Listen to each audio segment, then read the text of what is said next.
Now for something special. The unit is self-contained with its own saddler, farrier, wheelwright and so on. It's a rigorous training dished out who know all there is to know about horses, and it brings results. We take you behind the scenes now to show just some of the interesting aspects of this training.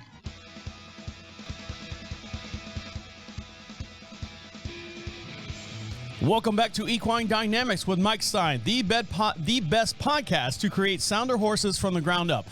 Mike Stine is a registered journeyman farrier with an APF1 accreditation. On this week's episode, recognizing abnormal movement and how it can affect the horse's performance, and building a team of professionals that will benefit your horse, also making a mold of the hoof, and we'll also take your questions here on the air as well. We got a couple questions to answer during this podcast, and over on my far right side is Mike Stine. How are you? Doing good. Travis, how are you this morning? Well, I would say I'm doing good. Physically and mentally, I'm doing good. But just in the whole landscape of things, my wife is now deciding on buying another horse. Oh boy, you are so lucky. So how could you ask for any better? Well, not for her not to buy another horse, I guess. But I guess what she's done is the horse that she has now. She's, I think, 11 years old, and she's just at the point. My wife's skill level is a little bit higher than the horse's skill level, and the horse can't get to her skill level, quote unquote, fast enough, I guess is what I'm understanding. So she's buying another horse that's on a higher skill level than my wife. So now my wife can come up to that horse's skill level. Does that make sense to you? It makes absolute sense to me, but that's how she's selling me this new horse. Well, you do hit a point where a horse will kind of plateau depending on what their physical ability is. And it's like anything else. You can't, you can just take your Volkswagen out and race Ferraris if you want to, but we know what's going to happen. Right. So what should my wife look for? I know she's going to do the vet check. She's going to do all that stuff. I don't know if you're involved with this because you are involved with all the horses on our property and everything. I don't know if there's something that I'll ask her if we can get your opinion on the movement of the horse or what you should look at for the horse as well. Because like I said, she's going to do the vet checks. She's going to do everything else. Her trainer says this is an excellent purchase or an opportunity is what they call it to get the horse. It's an opportunity to spend a lot more money is what it says to me. But she's, I would like, because I know her trainer. Her trainer's a great guy. We have morning coffee together, Sure. that type of stuff. But I don't know him on the level like we've got to know each other in the last 3 months now doing this podcast. I would like your opinion on the horse. I'll show you a video of the horse and you can give your opinion on that horse that we're going to buy. So that's where we're at right now. Okay. Yeah. I occasionally look at horses for people. Sometimes it helps. Sometimes they go in a direction they were going to go anyway. Right. Well, I'm just hoping that, you can look at the horse and say, 1, 2, 3, these check out. Trav, you've got a great horse there. Go with it. And then I'll sign the check and then we'll have a new horse here on the property. Plus the other horse is coming home at the end of this month. Right. She said the fields out there where she was at, where the horse is at right now, they look almost exactly like ours. So you were worried about having the horse eat too much groceries. So we should be good bringing that horse back here at the house. Yeah, but keep your weight tape out. Keep a check on it. Is her workload going to drop off when you get the other horse? Well, she will, because I believe my wife is going to turn her into a brood mare. Now, to me, that just sounds like she's going to be a baby maker. Am I correct saying that? Yeah. Sure. Yeah. I mean, what's the definition of a brood mare? I guess we can start with that. A baby maker. Okay. So that's but her bloodlines, her name's Dominique. Right. Excuse me. Her bloodlines are phenomenal, and it goes all the way back to Sir Gregory, who's the head showman of the dressage, I think back in 2015 and stuff. That's her bloodline. So we've got a good solid bloodline. Unfortunately, this horse, might have a marble or two loose in its head. It just doesn't want to do what my wife is capable of doing. So that's why we're getting a new horse. So everyone out there who knows the pain or knows the enjoyment of getting a new horse, that's what we're going to do here in the next couple of weeks or so. Let me ask you a question. Sure. Are you going to breed the horse to make money or breed the horse to collect? My answer to that is yes, and I don't know. So you can plug that into whatever you want. From my understanding, I think she wants to have it produce babies to sell those babies off. Now we might keep one or two, like you do a litter of puppies, but a horse only has have one, so if you keep one each time. Well, hopefully they just have one. Occasionally they do have twins, but what's the gestation of a horse? Oh Lord, around 11 months. That's not my ballpark. Oh, okay, but still 11 months. So one every, I guess. Yeah, one every 2 years. Two. Yeah, that's a long time. 10 years, you can have 10 more horses. 10 more mouths to feed. Oh, God. All right, guys, stick around. We're going to dive in the show. We got a lot of stuff to get into. Mike also posted a couple new videos on his YouTube channel. Make sure you follow us on all your podcatchers out there. That's iHeartRadio, Spotify, iTunes. And make sure you follow Mike Stine over at YouTube and Facebook as well at Equine Dynamics with Mike Stine. And any questions, we're going to answer a couple questions from emailers. And the way you get your question in is go to equinedynamics.com, fill out the little form at the top of the page that says contacts, and make sure you put podcast in the subject line, and we will answer it on the very next show. All right, guys, stick around. We got more to get into. You're listening to Equine Dynamics with Mike Stine. He'll be right back.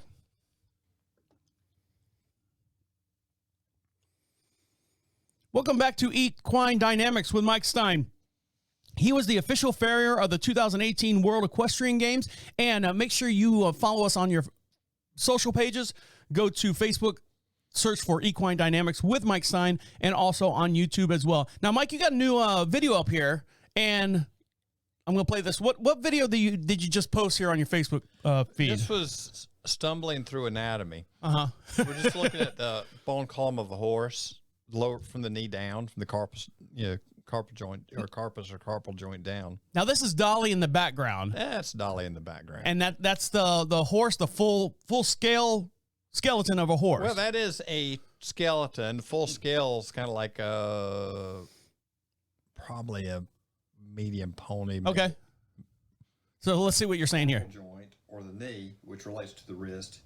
You got your cannon bone, long pastern, short pastern, and the coffin bone. When you turn it around, you see, well, the back part of the carpal, your splint bones. So these are the videos that you're posting on your YouTube channel, and you can see this on YouTube as well if you want to see that. Not keeping up with the pace on the YouTube because of trying to work 60 to 70 hours a week most of the time. Right. I can understand that. Now, let's get into recognizing abnormal movement and how it can affect your horse's performance. Well, I'll tell you, I was watching a horse work the other day, and I was listening to comments, and I spend a lot of time watching a lot of horses, and I have to be able to figure out things like quickly to be able to be effective at my job. And one of the comments was talking about the horse's job wasn't going to be able to jump, so it was going to make a good dressage horse. But when the horse went in a straight line, the left side of the pelvis hiked up and pitched forward. And when I'm watching the horse, I'm taking a quick look. We're talking about flares in the foot and all that. And you can dress the flare and get rid of the flare as far as being visible. But the mechanics of the flare were still in the foot, because on the medial side of the foot, the hind leg on both of them, the medial side was jammed up, pushed up, heels pushed up high, and all that sort of deal. So we had some limb rotation. And, I'm looking at the horse, and if we could settle some of this down, maybe that horse could jump just fine. But, it wasn't my client, and I would have addressed some other things on the foot a little different. I don't know exactly what the shoeing schedule was on the horse and how far into the schedule that was. But when they kept making comments about how the horse moved, that never popped out as far as what the pelvis was doing in the back end. And they had a group of people watching the horse. And none of them saw it. No. See, what they were looking at is the cadence of the legs. The timing, the stride length matched up pretty nice. The timing matched up pretty nice. Everything's good. They're assuming everything's good. Assuming everything's good. But when you watch what that pelvis was doing, big red flag. Why? So was that causing the horse? Is it a pain issue, or is it a? Don't know. Hadn't had my hands on the horse. There are some mechanical issues with what was going on the ground, and I'm not going to say there were not any pain issues. But if that horse was pitching that pelvis up, hiking it up, and twisting it forward, the way the horse is impacted on the front end was not even. There's no way it could be. So what, I mean, were you there to shoe the horse and fix this, or was this just something they wanted? Like me, I said, I want your opinion on this horse. No. Oh, okay. No, nobody was asking my opinion. I was just giving. Oh, yeah. But, they probably said, who the hell's this guy? Who let him in here? I watch horses because that's what I do. And that's somewhere a lot of what I teach with farriers and have started to do with horse owners is how to pay attention to how to pick up on fast clues. That was when I spoke at the Hoof Care Summit. That's what that was all built around. Never looked at horses' feet. What we did was we looked at the horse's body. And I've got so much body work background with Caldwell, with Ray Morris more than anybody, the massage therapist. Had my hands on horse with chiropractors more than one time. And speaking of Ray Morris, he has a video that you gave me, and we're gonna dice that up, and we're gonna put it on Mike Stine's Equine Dynamics YouTube channel in 15-minute segments of what is the actual on the video that you gave me. Well, that's a massage video. Ray taught a lot of people to massage horses. Okay. And when he was still alive and coming up here, we were running clinics together. And we ran clinics in New Zealand and Australia together. And we ended up doing a lot of hands-on clinics for horse owners. So yeah, you guys out there, make sure you subscribe to YouTube and make sure so you can see the videos as soon as we post That's how them I got there. roped into helping as an massage instructor, and I worked on a lot of horses with him. So what are other abnormalities are you looking for in a horse's to affect the horse's performance? Now, here's a question for you outside of that one. My one older pony that I have out there has its rear leg where it does that lock step. Right. What is that called? Your stifle joint is sticking. Okay. The patella slips to the side and it makes the stifle joint lock. When a horse is standing sleeping, they slip the patella to the side to hold the hind leg stiff. Now, the stifle joint and hock joint cannot flex independent of each other. The stay apparatus keeps the two joints working together. If they do flex independent of each other, something is not connected in there that should be. And I've had one horse over the years where the stifle joint could flex and the hock could straighten out at the same time, but there was some pretty good damage to that hind leg. So the horse can stand there and sleep with very little effort, using very little bit of muscle. And, they can just pop that back and take off at a run, like in an instant. Is there anything you can do to the hoofs or anything to help relieve the stress or the pressure on that? Look at leverage, look at breakover, look at what your angles look like. If you've got a horse that is sitting real low in the angles, and this is a trim, so there's limit on what we can do. But, some of the years ago, they built what they called a rest shoe, where the horse really could never bear a lot of weight on that leg. It was sitting on a hoop. And, some of the rocker formats, sometimes a wedge, sometimes. But, with the trim, we want to keep that breakover back so that the horse can come over easier. Because anything that drives that leg into a straighter position keeps the joint in a position where it can lock. What we want to do is get the mechanics from the lower end where the leg can flex from the ground. Of course, on the other end, anything that collapses the back down will drive that leg straight. And this pony is not carrying a saddle, but that's where rider interference and all that comes in. Now, I know we kind of got off topic. What other abnormal movements are you looking for that affects the horse performance? Well, look at the joint flexion. Do you have an oddly shaped joint where the leg goes in an odd direction? And, is the horse able to lift and carry itself? Or is the horse falling through, inverted, going through its work?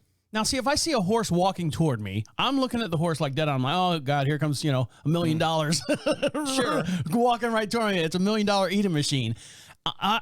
If I see outside, let me backtrack a little bit. When you see a football player get hurt, you notice his gait or his walk when he comes off the field is a little slower. It's a little limper. You can see that in an actual athlete. A horse, I would think in your mind, you would see, hey, I'm not, I'm leaning this way or leaning that way.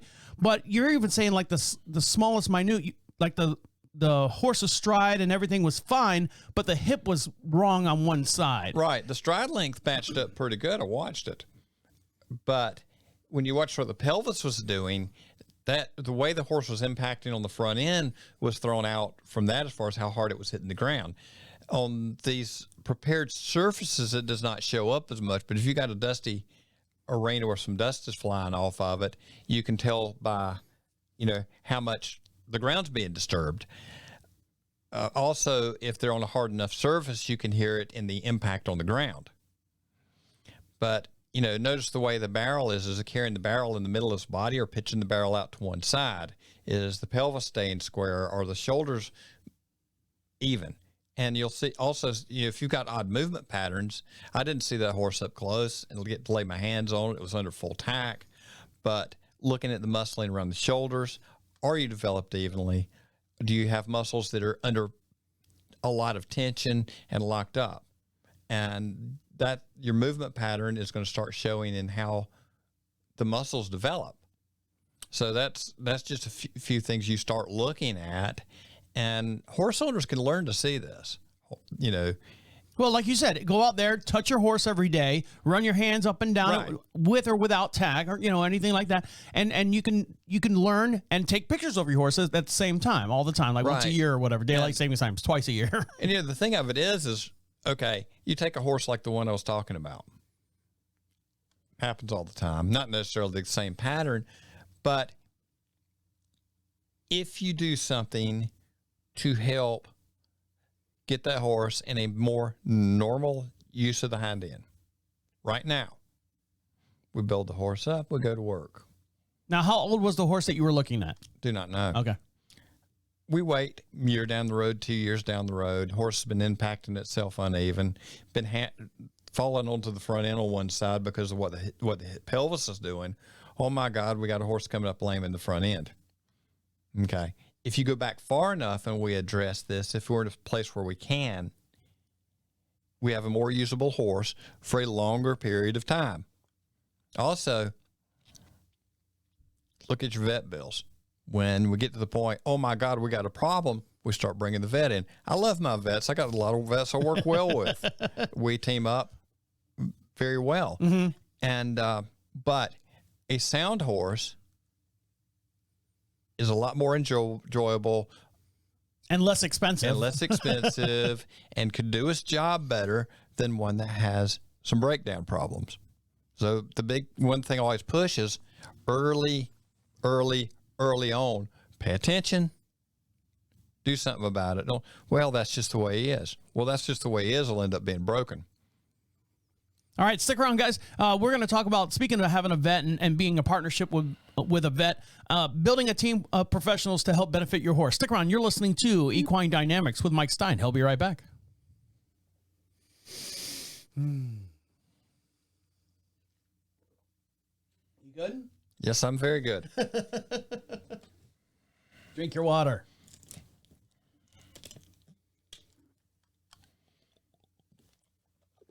Must keep hydrated. Yes, especially when it's low humidity. Yes. Oh, it's going to be hot when I get down to Florida. I think You'll enjoy it. I know. I miss the Florida weather. I really do. But geez, yeah. Thank God my dad has a good running brand new AC. We'll crank that thing all the way down. You ready? Am I boring you over there? Not yet, but you're working on it. Am I working on boring you there, Mike? I'm not admitting it, but yes. You're listening to Equine Welcome Dynamics back. with Mike Stine. Make sure you follow him on YouTube. And if you have a question, make sure you email him. Go to equinedynamics.com. At the top of the page says contacts. In the subject line, just put podcast so that Mike can decipher between all his other emails. And we can answer your question. We have a couple questions at the end of the show here. We'll answer on the air. All right. And so, Mike Stine, you were talking about teaming up with your vet and doing it early so your maintenance bills aren't as high towards the end or when the problem gets really, really bad. Tell me, building a team, what kind of team should you have of professionals to help benefit your horse? It depends on what you're doing with the horse. Everything depends. But I need to be working in situations where I have a good working relationship with a veterinarian That's always important. Need the same good working relationship with the trainer. If you have people doing any other alternative therapy, us being able to communicate is always better. If I've got vets that will not communicate directly with me, it's never as good a situation. And it's probably better for me to, when I'm asking questions, interviewing a potential client, always ask, who are you working with? So let me explain who my wife has working with her. And just because I see him come up and down the driveway. So there's you. There's me. She has a chiropractor. Right. She has a massage therapist. Right. She has someone, I don't know if it's the same person that does the acupuncture. You know what I mean? She has acupuncturists that are comes out. Now that doesn't happen often. I might have seen that person maybe once a year. Right. She has the regular vet. Right. And a large animal vet. And then she had the one place where she had to take the horse down to Florida for like the huge x-rays and full body x-rays. Cause I think it had, what was it called? Like kissing spine or something like that. Is that a bad thing? I hope it's not a bad thing. Sounds like a good thing. Well, you'd rather not have it. It's going to affect the performance of the horse. And maybe that's where she's at right now. I don't know if that's the exact thing, but that's probably why I have a chiropractor, a massage therapist, and someone who does acupuncture on the horse, because maybe that's the reason that she's at the level that she is. So that's our team that we have. Right. So, I mean, give more examples as far as, who you should be working with. The vet clinic that you're working with, I've been working for those guys for 35 years. And, people call me about a horse, bookings or whatever. I just call the vet clinic, or I get communication directly from the vet almost immediately. I've got other situations. I had one here sometime back. I've got a text message sent to me. My horse has ring bone. What's ring bone? It forms, there's a high ring bone, there's a low ring bone. Ring bone forms, it's kind of a ring around the joint. Starts calcifying in around the low ring bone is the coffin joint. High ring bone is the pastern joint, which is the next joint up from your coffin joint. I always thought the ring bone was this finger when you got married. Well, yeah, that one too. But the message, it went like this. My horse has ring bone. You need to do something. That's the information I got. And that's it. Can I look at x-rays? My horse has ring bone. It's on the x-rays. Next, okay. High ring bone or low ring bone? It makes a difference. It has ring bone. It's on the x-rays. And this is the owner explaining this to you. Right. All right. Not the vet. Can I get something from your vet? Never told me who the vet was. And I said, can I call the vet? Well, we've got x-rays. The horse has ring bone. So we're messaging back and forth. Which leg is it in? The horse has ring bone. Okay. Now, if you've got ring bone developing in the coffin joint and it's developing around the front of the joint, we can open that up. If it's developing around the back of the joint and you open that up, you just made the horse scream. So that makes a difference right there. So where is it? And, it'd be nice to know, A, what leg is it in? What joint is it in? Where is it in the joint? Because it makes a difference in how I need to be thinking when I'm working on the horse. But when the diagnosis is my horse has ring bone, and that's the information I could get, and I asked several times, I'm no longer working in that situation. It's not a problem anymore. But that's a problem. And I need to communicate directly with the vet on situations like that. I need to be able to see the x-rays. I need to be able to discuss with the vet. We can put together a plan and all from there.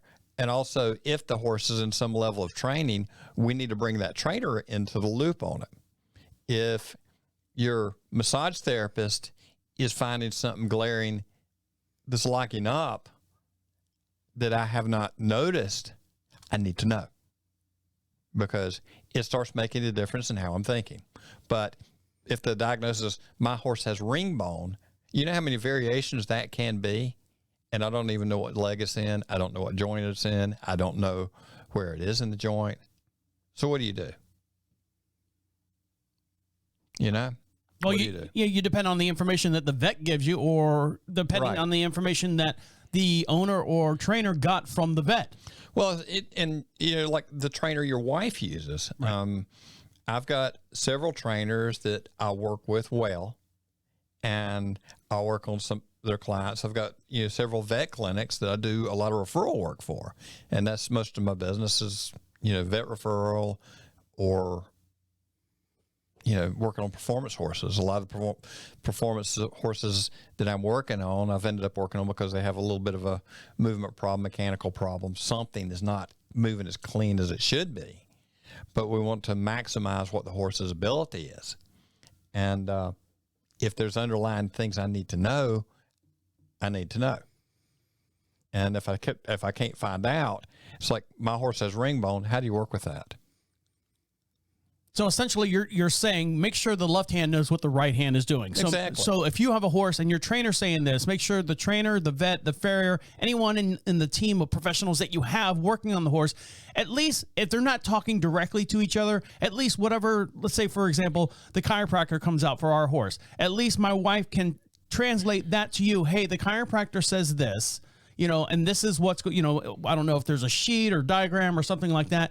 So the owner or the trainer needs to transfer that message over to the next party that's involved. Right. And don't hold anything back. Oh, I don't like that person. And, Well, have you ever played the game telephone? Yes. What do you mean the ship's gone green? Exactly. That's not what I said. That's exactly. That's why I went to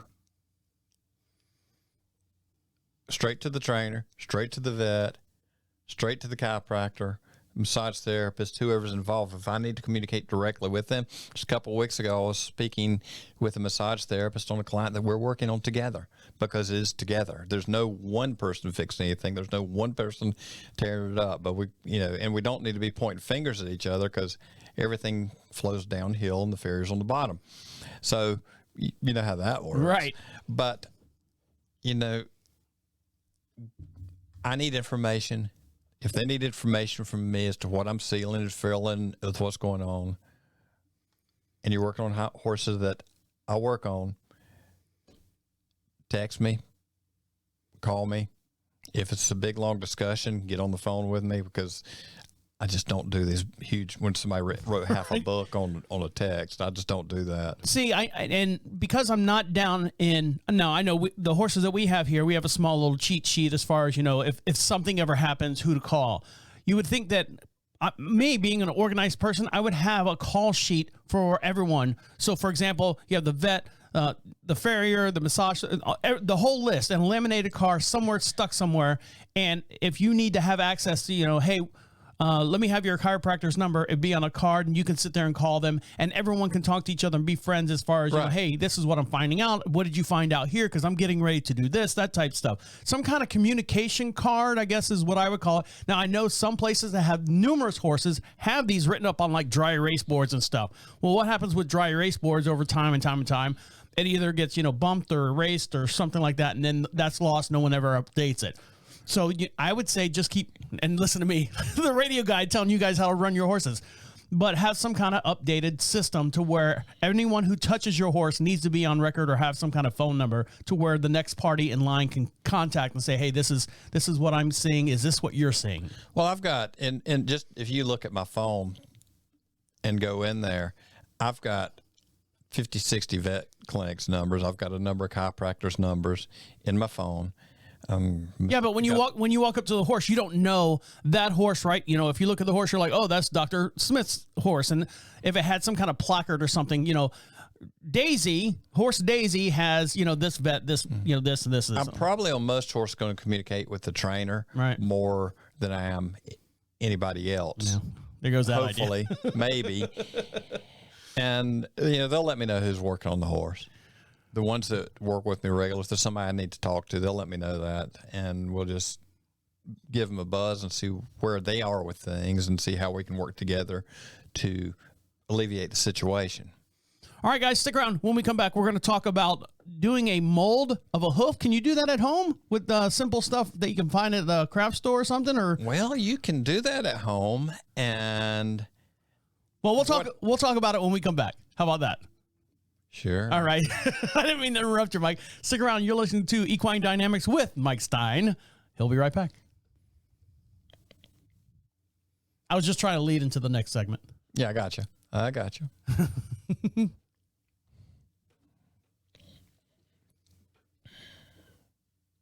You okay?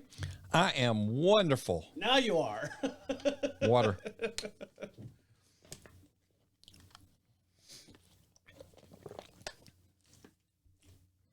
You ready? Yes, sir. Okay. Yep. Welcome back to Equine Dynamics with Mike Stine. Let me change this camera here so it looks a little different for everyone. And make sure you can see this video as well for every podcast we do. We have a matching video as well. And you can see me in the studio. I'm waving to Mike, Mike waving to me.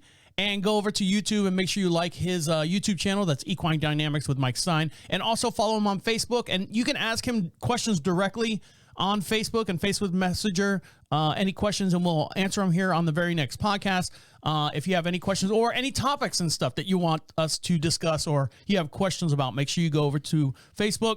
Excuse me. And also, you can email them directly. Go to equinedynamics.com, fill out the contact section, and make sure you put podcast in the subject line. Now, Mike, we were talking about making a mold of a hoof. Now, I'm thinking like in school where you did the whole Plaster of Paris and you stuck your hand in it and then you pulled your hand out and then now you got a mold of your hand. Are we talking that kind of a mold for a hoof?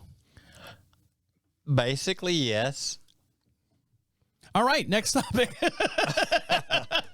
No, I tell you, you get x-rays to look at. I've been asked to make something for a particular hoof before. Doc Redden in Versailles, Kentucky, that does a lot of laminated horses, working back and forth with him. I've made molds and sent to him. So he's like, I want to see exactly what the foot looks like. Well, I can't exactly mow your horse's leg up there. Well, we can, but your wife's going to be really upset, and we're going to have to go to Lowe's to get a piece of plumbing pipe cram on the end so it can hop around on it. But no, the dental impression material, or basically there's a few of them out there. I think where it started was probably dental impression material, the 2-part rubber that it comes in a couple of cans. You mix it up, and you use it for impression material under the hoof. It comes in different consistencies.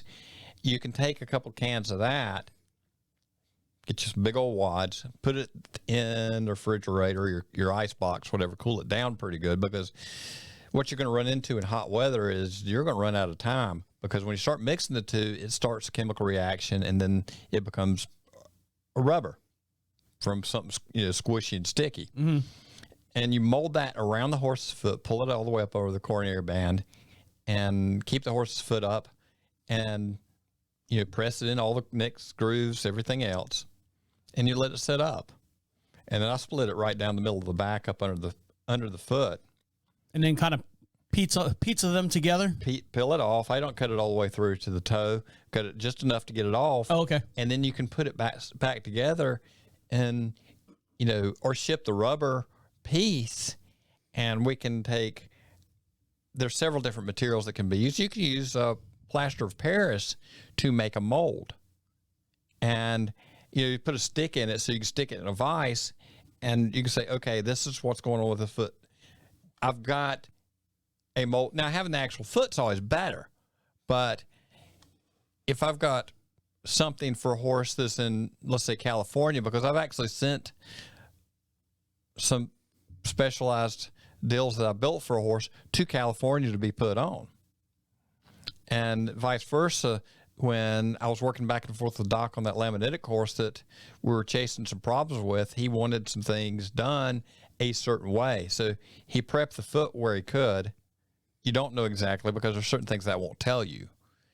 Built what he wanted to, put it on it, and sent it to me. And I made minor adjustments, and that's okay. That's the way you want it built. I've got it in my hand because you just did it, and he packed it, put it in the box, sent it to me, and went on the horse, because we were consulting back and forth with Doc, and I do that pretty regular anyway with Doc Redden. So I have a suggestion for you. Again, right. Here's the radio guy telling the horse people what to do. For you, Mike, here's a great investment, because I know you're against like upgrading for technology and stuff.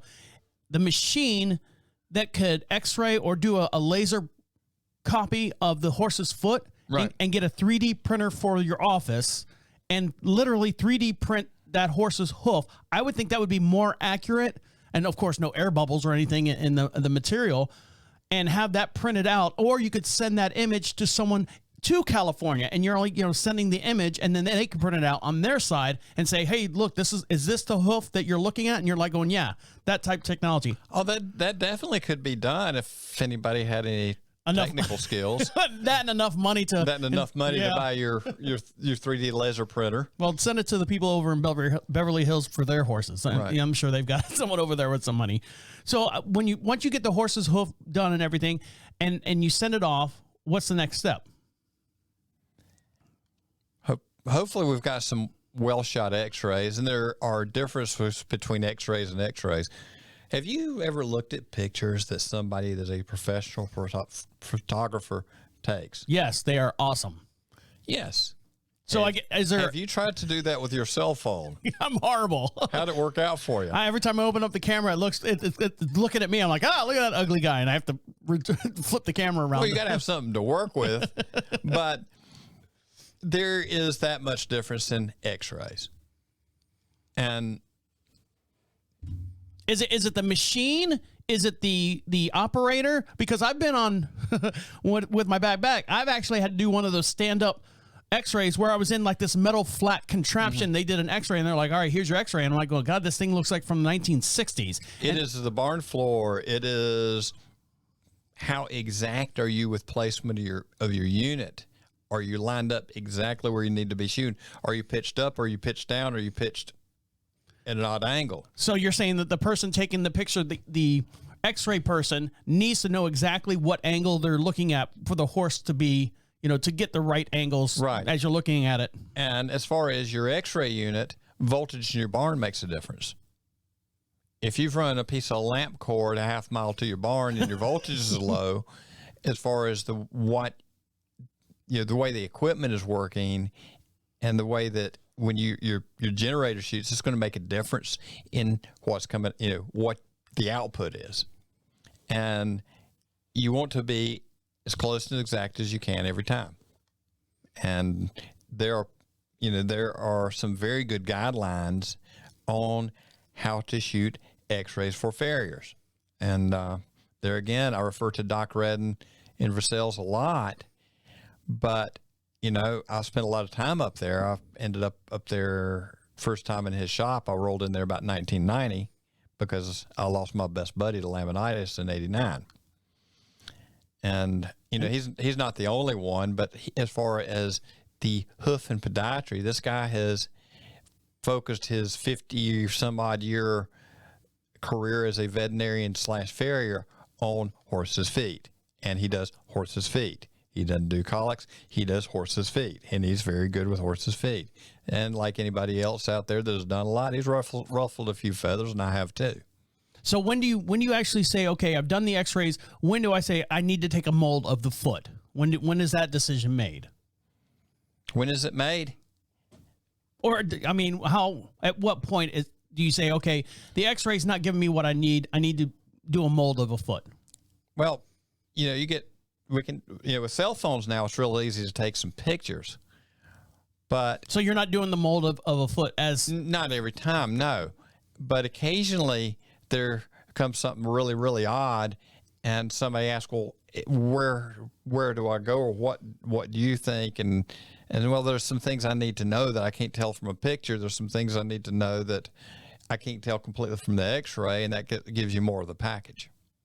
And if somebody has the 3D printer technology to do that, great. That's wonderful. In fact, I've got some specimen legs, or a specimen leg that I bought that was done out of Australia that is 3D printed leg. Very nice for demo, and we'll be doing some video with that so that people can look up on the YouTube page and see it.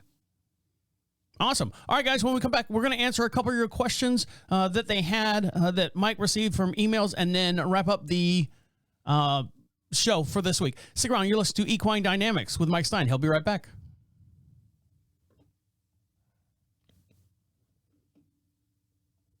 Sorry. I hope I didn't mess you up on that. No, not at all. Not at all. A legitimate question. Any question is a legitimate question. Yeah. Okay, you ready? Yes.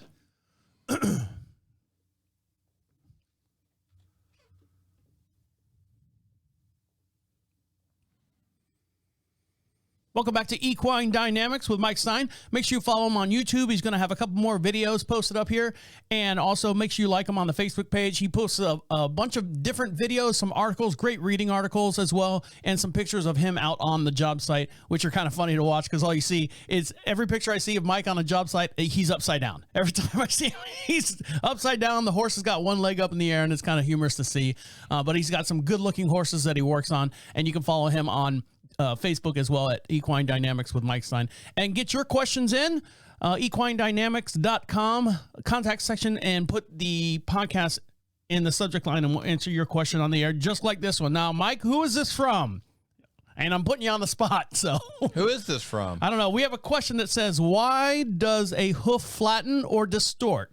And this is from one of our listeners. And, of course, Mike did not send the information.